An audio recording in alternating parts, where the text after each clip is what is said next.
Hi guys, I'm Eileen. Today I want to talk about luxury shopping and family. I'll be covering topics like how our upbringing might have an influence on our shopping behaviors, how to deal with judgment, if we should keep luxury items as family heirlooms, and so on. So if you are interested, please keep watching. First of all, I want to touch on my upbringing. I grew up in a loving family, but it was a humble background, so shopping was never really a thing. I used to wear a lot of hand-me-downs because I have two older sisters. Even as children, we kind of had the impression that my parents didn't have a lot of resources, so we never really asked for new clothes or toys. However, deep inside me, I always knew I liked nice things. This became clearer when I was a teenager because everyone around me started buying fashion magazines. I remember I used to really admire those beautiful women on the magazines, and I would also secretly make myself a wish list even though I couldn't really afford anything. In a strange way, that desire to own nice things became a motivation for me to work harder. So throughout my teenage years, I was hyper-focused on studying because my aim was to get a scholarship. Fortunately, things went according to plan, and soon I was making a healthy living. I went through a phase in my life where I was really into shopping, but somehow I wasn't as happy as I thought I would be. When I eventually slowed down, I realized I was basically shopping to fill a void inside me, or you could say I was trying to overcompensate for what was missing in my childhood. Now, I'm not saying everyone that comes from a humble background will end up being obsessed with shopping. In fact, both my sisters are not really into designer handbags or luxury shopping, so I think my personality has a lot to do with it. If you've come from a similar background, please let me know if you value money more because of it, or is it the reason you might be spending a bit more lavishly? Next, let's talk about how to deal with judgment, especially if your family don't share the same passion for luxury shopping. To be honest, apart from me, no one in my family has any interest in designer shopping or luxury handbags. Many times they also wonder, why would I spend so much money on a designer bag or a pair of shoes? At first, I felt so guilty to the point I would actually avoid wearing certain pieces to a family gathering. This was especially the case during the early stages of my career because I had this worry that people might think I wasn't worthy of wearing expensive pieces. In the last 5 years though, I no longer worry about that as much because I know I've taken care of my priorities, and I'm also very intentional with everything I buy. Besides, sometimes people just don't share the same interests, and that's okay. For example, my sisters and I are very close, but when I'm with them, I never talk about my Hermes collection or wanting to buy the latest Louis Vuitton wallet. They don't even watch my YouTube videos, but I still love them the same. Having said that, I do think it's really important that your life partner or your spouse understands your passion, even though they might not exactly see the value of it, especially if you share finances. For a lot of us, money is a finite resource. And when you have bills to pay, children to feed, and emergency to prepare for, you can't really avoid talking about money as a couple. In our household, we all have different passions and interests, so we try to support each other and grow as a family at the same time. I'm very fortunate that my husband is very supportive, but I definitely want to make sure I'm not splurging on myself in such a manner that might compromise our family's financial security. Moving on, I want to talk about luxury shopping in the context of parenting. First of all, I just want to say I'm not here to give any parenting advice. I'm just sharing what I do as a parent for my little boy who is now nearly 7 years old.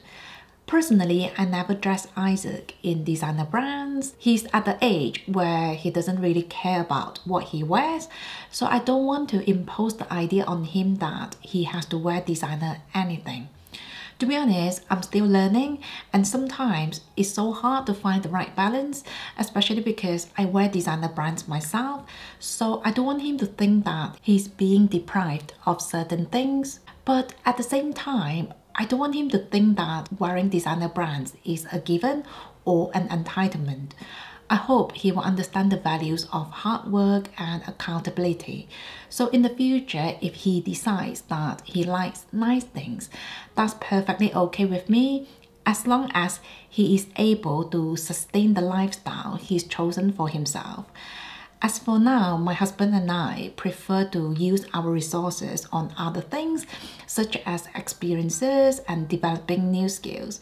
So if Isaac says to us he wants to try out a new sport or play badminton or try to grow some strawberries, we'll say absolutely go for it.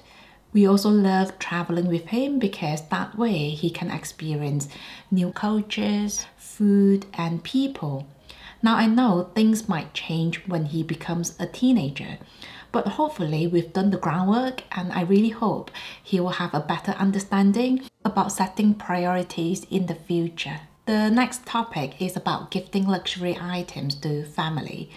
I personally don't like to do luxury surprises. In fact, I've made it very clear to my husband to not buy me any surprise presents, apart from some flowers or maybe chocolate. It might not sound very romantic, but I just think it's so important for the recipient to actually like and enjoy the item. One tactful way to do it is to involve the recipient when you buy the present. So for example, a few years ago, my husband and I were shopping for a wedding present for my sister-in-law. My mother-in-law suggested for us to buy some traditional Chinese jewelry pieces, which look beautiful, but not many people wear them on a daily basis, so they kind of just sit in the safety deposit box. So I asked my sister-in-law if she would like something a bit more wearable, and I suggested some pieces from Tiffany & Co.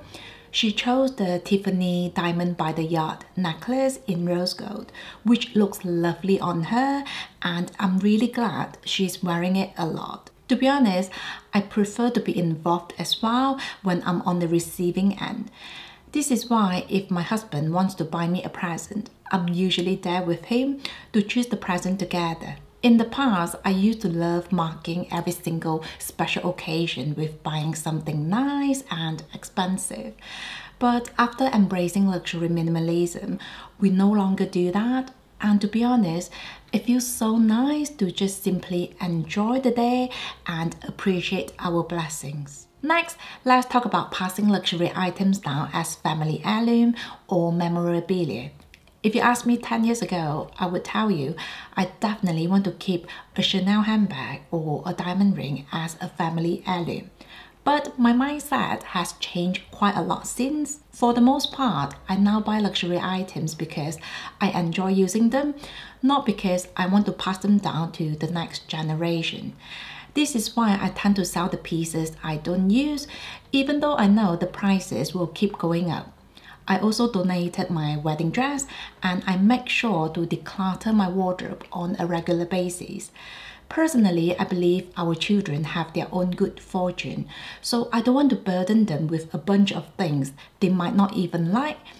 Instead, I prefer to invest in quality time, education, and actual investment for them. Having said that, I do see the sentimental values with having family heirloom pieces. So if one day my granddaughter says to me that she really likes my Birkin bag, I think I'll be more than happy to pass it down to her when the time is right.